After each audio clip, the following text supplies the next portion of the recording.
যেমন একজন বললেন এই সমস্ত কি দানব জানোয়ার, একজন উচ্চারণ করেছেন। আপনি চিন্তা করে দেখেন যে এই শব্দটা ব্যবহার করা ঠিক হয়েছে কিনা। আপনাদের চেয়ে আমাদের হজম শক্তি বেশি, ঠিক আছে? অনেক কথাই হজম করি, অনেক সময় হয়তো রাগ হয় তারপরেও হজম করি, অনেক সময় হাসি মুখেও অনেক কথা হজম করি, ঠিক আছে? এর অর্থ এই নয় যে আপনি যা খুশি তাই বলবেন, বলতে পারেন, কিন্তু আপনি মানুষ হিসাবে যে কেমন সেটা নিজেকে প্রশ্ন করেন। সবাই আইনের কথা বললেন, আইন মেনে চলার কথা বললেন। পুলিশ আইন মেনে চলবে, এই কারণে পুলিশের আইন আছে, বহু আইন আছে। পুলিশ আইন মেনে চলতেই চায়, এবং পুলিশ যে কারোর অধীনে মানে মন গড়া নির্দেশে চলবে না, এর জন্য 2007 সালে পুলিশ কমিশন গঠন করার জন্য বহুবার চেষ্টা করা হয়েছে, আজ পর্যন্ত সেটা গঠন হয়নি। কেন হয়নি সেটা মোটামুটি কম বেশি সবাই জানে। আমরা পুলিশে আছি, আমরা হয়তো একটু ভালো জানি, যেহেতু এটা আমাদের বিষয় ছিল। এই 5ই আগস্টের পরে আবার নতুন করে আমরা চেষ্টা করছি স্বাধীন পুলিশ কমিশন গঠন করার জন্য, ঠিক আছে? যদি হয় তাহলে স্বাধীনভাবেই চলবে, এখনো স্বাধীনভাবে চলতে চাই। অনেকেই বলছে যে কারো পুলিশকে কোনো পক্ষের হাতিয়ার হতে দেব না, তাহলে প্রশ্ন প্রথমেই আসে, পুলিশ কি হাতিয়ার হতে চায়? হ্যাঁ না বলেন, চায়? তাহলে এই প্রশ্ন আসলো কেন? হাতিয়ার বানানো হয়। আর একটা জিনিস খুব অবাক লেগেছে, পুলিশে যে সবার শত্রু আজকের আলোচনায় উঠে এসেছে। তাহলে সব দায়িত্ব, রাষ্ট্রের সব দায়িত্ব পুলিশকে দেন। এত ক্যাডার সার্ভিস কেন? 29টা ক্যাডার সার্ভিস আছে। সব আকামের গুরু ঠাকুরকে পুলিশ যা হয়েছে, কই আর কারো নাম তো নিলেন না, তাই না? এই জায়গায় কয়জন মানুষ আছেন? এই জায়গায় যদি 5,000 10,000 মানুষ থাকতো, একবার নিশ্চিন্তে আপনি আমাকে চিনতে পারতেন। কারণ কি, আপনার পোশাক আর আমার পোশাকের পার্থক্য আছে, তাই না? এই কারণে খুব সহজভাবে সব ড্রাইভার দিয়ে দিলেন পুলিশের। অকাম কি অন্য মানুষ কম করছে? অন্য ডিপার্টমেন্ট কম করছে? তাদের নাম যে একটুও নিলেন না। সিংহভাগ দোষ পুলিশের দেন, কিন্তু আরেকজনের তো একটু দিতে পারতেন, তাহলে তো আমরা অন্তত সান্ত্বনা পেতাম যে না, আমাদের সাথে আরো কেউ ছিল, অকাম খালি পুলিশ করে না, তাই না? আচ্ছা বলেন তো, আইন মানার বিষয় না মানানোর বিষয়? আপনারা এই জায়গায় আসছেন, মেনে আসছেন, বলেন তো আইন মেনে আসছেন কিনা? সবাই মেনে আসছেন? এখনই ওই মোটরসাইকেলে যারা আসছে, কি মোটরসাইকেল ব্যবহার করার জন্য কি কি লাগবে করে আসছে কিনা দেখান। আমি চোখে আঙ্গুল দিয়ে দেখাতে পারবো প্রত্যেকটা বিষয়, কিন্তু আপনারা যত স্বাধীনভাবে কথা বলতে পারেন, আমি তো এইভাবে বলতে পারি না, ঠিক আছে? কারণ চাকরিরও শর্ত আছে, আমি কি কথা বলবো কি বলবো না, কি বলতে পারি কি বলতে পারি না, এই সীমাবদ্ধতা আছে। অনেকে অনেক জ্বালাময় বক্তব্য দিতে পারেন, আমরা কি পারি না? আমরাও পারি, কিন্তু এই যে পোশাক পরা আছে এই কারণে পারছি না, ঠিক আছে? এই বিষয়টা একটু মাথায় রাখতে হবে। পুলিশকে বললেন যে পুলিশের যে পুলিশ বানান করতে যে অক্ষরগুলো আছে সেইটা অনুসরণ করে চলতে হবে। আপনি সমাজের নাগরিক না? একটা সমাজের নাগরিকের কি দায়িত্ব, আপনি সেইভাবে চলতে পারেন না? সেইভাবে চললে পারে কি পুলিশের এত বেগ পেতে হয়? বলেন, আপনি চলবেন না, আমাকে চলতে বলেন। এটা হচ্ছে আমাদের আরেকটা বড় সমস্যা। আপনি নিজে মানেন, আপনার কি দায়িত্ব সেটাই করেন। পুলিশের বললেন যে পুলিশ অন্যায়ভাবে এই করে ওই করে, আপনি সামাজিক বিচার আচারগুলো কি সঠিকভাবে করেন না পক্ষপাতিত্বমূলকভাবে করেন? আগেই তো সিদ্ধান্ত নিয়ে রাখেন যে কার পক্ষে আপনি রায় দিবেন, তারপরে তামাশার নামে একটা সালিশ বসান। ওই জায়গায় পুলিশের কি ভূমিকা থাকে বলেন? এই যে বললেন যে অমক অমকের কাছে আছে, এই যে বিশেষ করে একজন বললেন যে কি বেলকুচিতে কিছুদিন আগেও আওয়ামী লীগের দুই পক্ষের অস্ত্র ঝনঝনে হলো। আমি সাথে সাথে ওসি সাহেবকে বললাম যে এরকম কোনো তথ্য আছে? উনি বললেন যে না স্যার। আপনারা একাধিক ব্যক্তি বক্তব্য দিলেন, কোন জায়গায় কত তারিখে কখন হয়েছে কেউ তো নাম উল্লেখ করে বললেন না। তাহলে তো বললে পরে আমার ওই জায়গায় যে খোঁজখবর নেওয়া সহজ হতো। এখন আমি কি পার্টি চালান দিব? যেহেতু আমার পুলিশ বললো যে জানি না স্যার কোথায় হয়েছে, আমাদের নোটিশে নাই, তাহলে আমাকে পার্টি চালান দিতে হবে। হ্যাঁ, নতুন একটা পুরনো হোক সেটাই বলতে পারতেন। এখন সেই 18 সালের কথা যদি এখন বলেন তাহলে তো উনিও জানবেন না, আমার এসপি সাহেবও জানবেন না, কেউ জানবেন না। এগুলো নিরিবিলি বলে সেটা হবে ফলপ্রসূ। ঠিক আছে, এই বিষয়গুলো একটু দেখতে হবে। এখন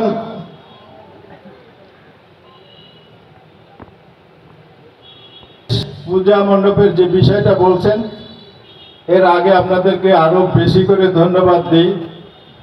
5 তারিখের এই পট পরিবর্তনের পরপরই তাৎক্ষণিকভাবে 5 তারিখে হয়তো অনেক জায়গায় অনেক কিছু ঘটেছে, তারপরে কোনো কিছু ঘটেনি, ঘটতে দেননি, এটা আপনাদের কৃতিত্ব, আপনাদের আন্তরিক সহযোগিতা, এবং এটার মাধ্যমে আপনারা সবাই মিলে প্রমাণ করছেন যে বাংলাদেশ একটা সম্প্রীতির দেশ, সাম্প্রদায়িক সম্প্রীতির দেশ নাকি? এইরকম সাম্প্রতিক সম্প্রীতি আপনাদের মাধ্যমে বজায় থাকুক, শুধু বেলকুচিতে নয় সারা বাংলাদেশে এটা কামনা করি। এবং পূজার যে কথা বলছেন, আগামী মাসে শারদীয় দুর্গা পূজা হবে, আপনাদের দায়িত্ব আছে, আমরাও এটা নির্দেশনা দিয়ে দেব, আপনারা ওইভাবে করবেন, তাহলে সবাই সাম্প্রতিক সম্প্রীতির মধ্যে থাকবে, এটা কামনা করি। এবং আমি যা চাই সেইভাবে আমরা বসবাস করতে পারবো।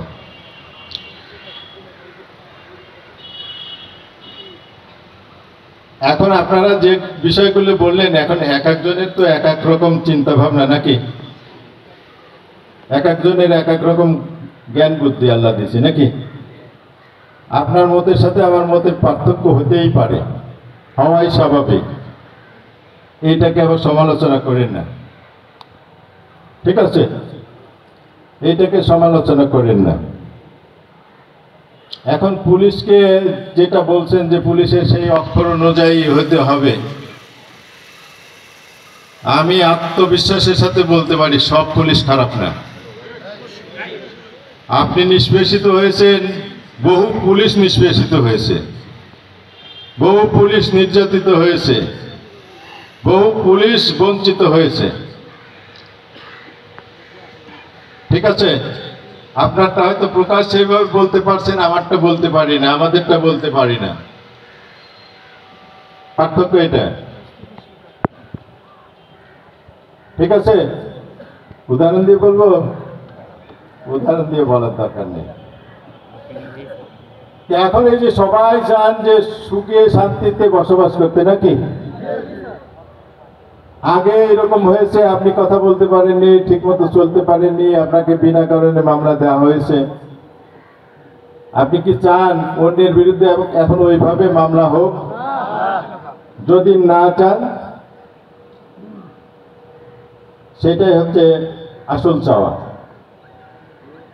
সেটাই হচ্ছে আসল মনুষ্যত্ব, সেটা হচ্ছে আগের আর আপনার ভিতর পার্থক্য। আগে যিনি যা করছেন আপনি যদি সেরকম করেন তাহলে আপনি সেই সুযোগ পেয়েছিল, এই কারণে করেছে, আপনি সেই সুযোগ পাননি বলে বিরত ছিলেন, এখন সুযোগ পাচ্ছেন এই কারণে করবেন। কোনো পার্থক্য আছে? পার্থক্য নেই। এখন ভালো থাকার জন্য কি করবেন? আপনারা অনেক প্রেসক্রিপশন দিলেন আমাদেরকে, আমি আপনাদেরকে কিছু প্রেসক্রিপশন দিই, পালন করবেন? কি করবেন? প্রথম হচ্ছে মিথ্যা কথাটা ছেড়ে দিতে হবে। ছাড়তে পারবেন? কয়জন হাত তুলছেন? আর কিন্তু বাকি মানুষ হাত তোলেনি। এই যে আবার বলেছি চেষ্টা করব। কোন জায়গায় বলা আছে যে মিথ্যা কথা চেষ্টা করে ছাড়তে হবে, ঠিক আছে? শুধু আপনি জীবন থেকে মিথ্যাটা ছেড়ে দেন, আপনি চেষ্টা করলে কোনো অপরাধ করতে পারবেন না, কোনো পাপ করতে পারবেন না, কোনো অন্যায় করতে পারবেন না, ঠিক আছে? আপনার দ্বারা কেউ ক্ষতিগ্রস্ত হবে না, আপনার দ্বারা বিনা কারণে কেউ শাস্তি পাবে না, কেউ আসামি হবে না। খালি সত্যি কথাটা বলেন, এইটা চর্চা করেন, দেখবেন ঠিক হয়ে যাবে। এই জায়গায় পুলিশের কথা বললেন, সেই প্রসঙ্গে বলে, এই জায়গায় অধিকাংশ মানুষই মুসলিম নাকি? মুসলমানের বৈশিষ্ট্যগুলো আছে। যিনি পুলিশের কথা বললেন যে অক্ষরে হয়, মুসলমানের বৈশিষ্ট্য বলেন তো 10টা 20টা। এবার দেখেন তো ওই 10টা 20টার ভিতরে আপনার ভিতরে কয়টা আছে, আমার ভিতরে কয়টা আছে, সবার ভিতরে কয়টা আছে? সেই হিসাবের খবর নাই, তাই না? সেই হিসাবের খবর নেই। বিনয়ী হওয়ার কথা বলা হয়েছে, বলা হয়েছে না? ধৈর্য ধারণের কথা বলা হয়েছে, সত্যবাদিতার কথা বলা হয়েছে, অনুগত হওয়ার কথা বলা হয়েছে। কোথায় সেগুলো? এভাবে বলা হয়নি যে ইয়া আইয়ুহাল্লাযীনা আমানুত্তাকুল্লাহা ওয়া কুলু কাওলান সাদীদা। বলা হয়েছে? মানি? এটা তো মানি না। কেন এটা বলা হয়নি? এটা তো বলা হয়েছে যে হে ইমানদারগণ, তোমরা যখন সাক্ষ্য দিবে এমনভাবে সাক্ষ্য দিবে ন্যায় বিচারের স্বার্থে আল্লাহকে সাক্ষী রেখে, তাতে তোমার নিজের বিরুদ্ধে কিংবা পিতামাতার বিরুদ্ধে কিংবা নিকট আত্মীয়ের বিরুদ্ধে যাই, তবুও কে ধনী কে গরিব আল্লাহ তো শুভাকাঙ্ক্ষী বেশি। ন্যায় বিচার করতে যে তোমরা কোনো কিছু দ্বারা প্ররোচিত হইও না। তোমরা যদি ঘুরিয়ে পেঁচিয়ে কথা বলো কিংবা পাশ কাটিয়ে যাও, তাহলে যা কিছু করো এ সম্পর্কে আল্লাহ সম্যক অবহিত। আছে না পবিত্র কোরআনে? সূরা নিসায় আছে না 135 নম্বর আয়াতে? কোথায় যায় যখন সালিশ দরবার করি এই কথাটা বলা এবং এটা অনুসরণ করা?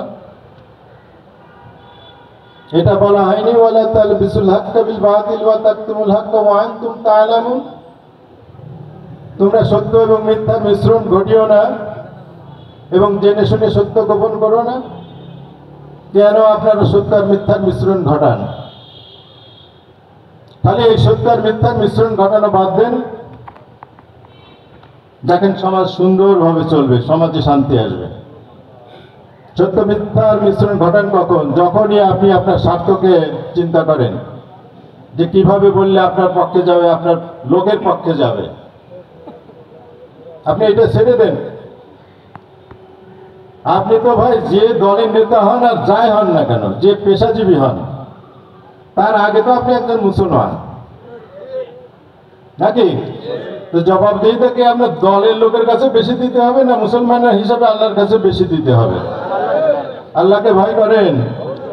হ্যাঁ, অবশ্যই বললেন না ভাই, সেইটাই তো বললাম। ওয়াকাম আমরা করি, আপনি হয়তো ভালো মানুষ করেন, যারা ওয়াকাম করে, যত ওয়াকাম প্রকাশ্যে হয় না গোপনে হয়?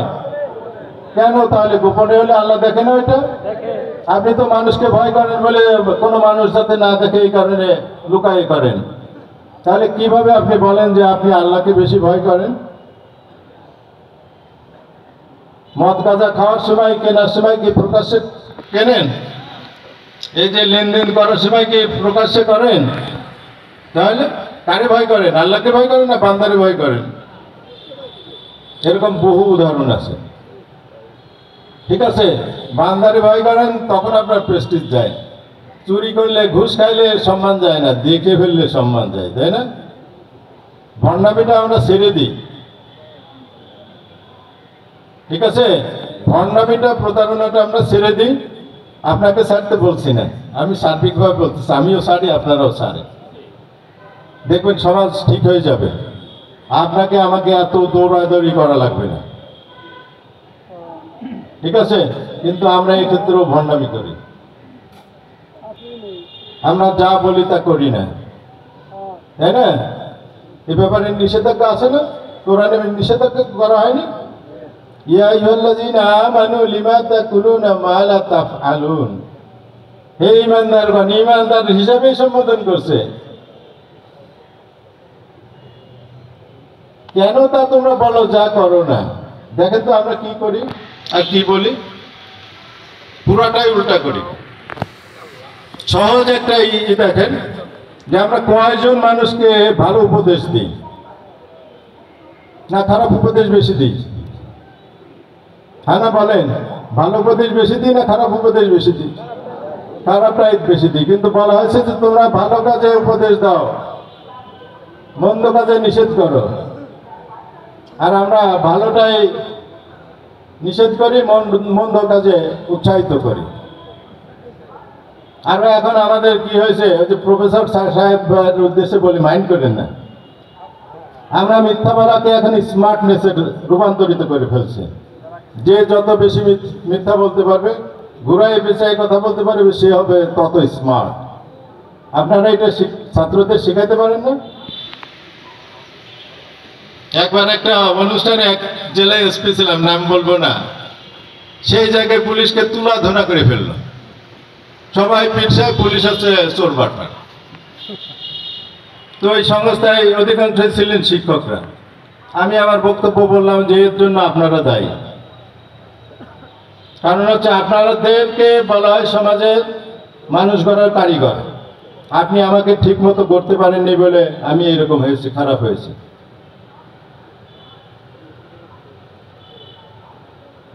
তা আপনি করতে পারেন, এটা আপনার ব্যর্থতা, এখন আমার উপর দিয়ে চালিয়ে দিচ্ছেন। আপনাকে কয়জন ছাত্র অনুসরণ করে? কয়জন ছাত্র আপনাকে অনুকরণীয় করার মতো বানাতে পেরেছেন? একটা ঘটনা বলি, ক্লাস 8-এ যখন পড়ি তখন আমাদের এক টিচার ছিলেন, বয়স্ক টিচার।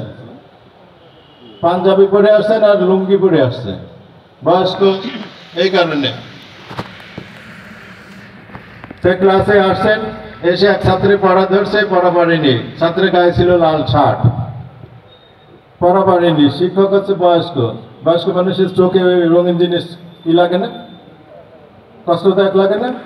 তো শিক্ষকের হয়তো ওইটাই কষ্ট মনে হয়েছে। তারপর পড়া ধরছে, পড়া পড়েনি। তখন উনি উঠে যেয়ে, ডাস্টার নিয়ে উঠে যেয়ে ওই ছেলেটার মাথায় টোকা দিচ্ছে আর বলছে, মন না রাঙিয়ে বসন রাঙালি, কি ভুল করিলি তোরে। এই কথাটা আজকে আপনারা কয়জন শিক্ষক বলেন ছাত্রদের?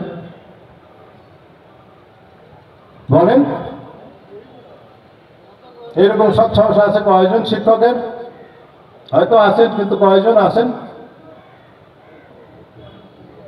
আজকে কোথায় সেই একটুখানি কবিতা পড়ছি, সেই একটুখানি কবিতার মতো কবিতা কোথায়?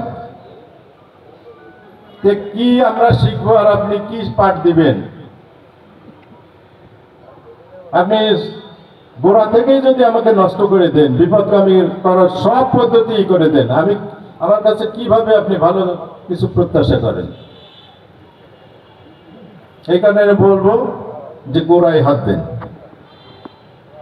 আর সবচেয়ে করে বলবো, আমরা যে যেখানে আছি, যে দায়িত্বে আছি, সেই দায়িত্বটা পালন করি। ঠিক আছে, সেই দায়িত্বটা পালন করি, তাহলে দেখবেন সব ঠিক হয়ে যাবে। আমরা খালি পদবি চাই, তাই না? আরে আমাদেরকে বলবেন যে আমরা পদের জন্য এই করি ওই করি। আপনি যে পদ না পেয়ে ওইটার জন্য কত কিছু করছেন, এটা তো কখনোই চিন্তা করেননি। চিন্তা একটু ছোট ছোট বিষয় নিয়ে করেন, দেখবেন এর পাবেন, সমাধান পেয়ে যাবেন। আপনি এত অধৈর্য হয়ে যাচ্ছেন কেন? বেশি সময় নিচ্ছি নাকি? বিরক্ত করছি? দেখেন, আমাদের ধৈর্যের পরীক্ষা আমাদের চিন্তা চেতনার পার্থক্য। 2020 সালে সারা দেশে করোনা হলো না? করোনা হলে পরে কি হলো? অনেকগুলো পরীক্ষা হয়ে গেছে আমাদের জন্য। আমরা এমন ভাব হয়ে গেল যে করোনা হলে মানে মৃত্যু, করোনা ছাড়া মৃত্যু হবে না, তাই না? তার জন্য কত কিছু করেছি। আমারও করোনা হয়েছিল, আমার মিসেসের হয়েছিল, আমার মেয়ের হয়েছিল, আমার কাজের মেয়ের হয়েছিল। আমরাও হাসপাতালে ছিলাম। করোনা থেকে ফেরার পরে অফিস করলাম। অফিসে যে একদিন এরকম কথাবার্তা বললাম আমাদের সহকর্মীদের সাথে, যে করোনা হওয়ার কারণে অনেকের অনেক তিক্ত অভিজ্ঞতা আছে, অনেক অনুভূতি আছে। তা আমারও কিছু অনুভূতি আছে। তা জানতে চাইলে তো আমি বললাম যে আমার অনুভূতি পুরাটাই পজিটিভ, পুরাটাই লাভজনক। করোনায় আমার কোনো ক্ষতি হয়নি। তখন তো এটাও জানতে চাইলে কিভাবে এটাই এক এক করে বললাম যে এমনি স্বাভাবিক অবস্থায় যতটুকু নামাজ কালাম পড়ি, করোনা হলেও পড়ছিলাম। বিপদে মানুষ আল্লাহকে ডাকে বেশি না কম? তাহলে বেশি করে ডাকছিলাম। বিপদে পড়লে আল্লাহকে ডাকার যে আকুতি মিনতি, স্বাভাবিক অবস্থায় আকুতি মিনতি এক, কোনটা হয় বেশি? বিপদে পড়লে। তাহলে ওই সময় আল্লাহকে আকুতি মিনতির এটাও ছিল বেশি। এটা লাভ না ক্ষতি? লাভ। ঠিক আছে, আমি যেমন মানুষই হই না কেন, আমার এই কথা শুনে বহু মানুষ দোয়া করছে। অনেক মসজিদে, অনেক হেফজোখানায় যাকে চিনি না জানি না দোয়া হয়েছে। তাদের ভিতর যদি একজনের দোয়া কবুল হয়, এটা আমার জন্য লাভ না ক্ষতি? হ্যাঁ, লাভ। ঠিক আছে, আমি অনেক এই যে 15 দিন হসপিটালে ছিলাম, 15 দিনে অফিসে যেতে পারিনি। প্রশাসনিক কাজের স্বার্থেও তো অনেক সময় কড়া কথা বলতে হয় না? এই 15 দিন না যাওয়ার কারণে ওই জায়গা থেকে, ওই অপরাধ পাপ থেকে আমাকে আল্লাহ মুক্ত করেনি, করছে? ওই 15 দিন যদি আমি সুস্থ থাকতাম, অফিসের কাজের বাইরেও তো বাইরে যেতে হতো। তখন আমার আচরণের দ্বারা, আমার হাতের দ্বারা, চোখের দ্বারা, পায়ের দ্বারা, জিহ্বার দ্বারাই অনেককে আহত হতে পারত, কষ্ট পেতে পারত। এই জায়গা থেকে আল্লাহ আমাকে হেফাজত করেনি, করছে? তাহলে আমার লাভ ক্ষতিটা হলো কোথায়? কিন্তু আমরা অনেকেই তো খালি মনে করছিলাম যে মরে যাব, মরে যাব, কি হবে কি হবে। এটা যে আপনার চরম ধৈর্যের পরীক্ষা। আল্লাহ যে কতভাবে পরীক্ষা নেয় এটা আছে না? বলা হয়েছে না, আমি প্রত্যেক মানুষকে ভালো এবং মন্দ দিয়ে পরীক্ষা করি। হয়েছে তো কই আমরা একটু হলে পরে পদ পদবি পাইতে যদি দেরি হয় তাহলে হতাশ হয়ে যায় কেন ভাই? তাহলে আপনি ধৈর্য তো ফেল করলেন। আপনার এক জায়গায় বলা হয়েছে না, 5টা জিনিস দিয়ে, ওয়ালানাবলুওয়ান্নাকুম বিশাইইন মিনাল খাউফি ওয়াল জু ওয়া নাকসিম মিনাল আমওয়ালি ওয়াল আনফুসি ওয়াস সামারাত। কোথায় সেগুলো? ঠিক আছে, এই কারণে বলবো ভাই, আমরা ধৈর্যকে ধরি, ধৈর্য ধারণ করেন, সত্য কথা বলেন, মিথ্যা ছেড়ে দেন, পারস্পরিক সহযোগিতা করেন। এই যে এইটা 5 তারিখে যেটা হচ্ছে, কি কারণে হয়েছে? আমাদের আপনাদের কারো না কারোর দাম্ভিকতার কারণে, অহমিকার কারণে, বাড়াবাড়ির কারণে, সীমা লঙ্ঘনের কারণে। আল্লাহর কোরআনে কোথায় বাড়াবাড়িকে পছন্দ করবে বলছে? অহংকার দাম্ভিকতাকে করবে, ভালো জানবে বলছে? তাহলে আমরা করছি কেন? এইগুলোই ছিল মুসলমানের দায়িত্ব, তাই না?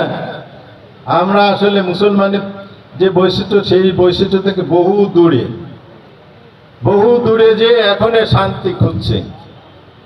এভাবে শান্তি খুঁজলে পাবেন না ভাই, আপনিও পাবেন না, আমিও পাবো না।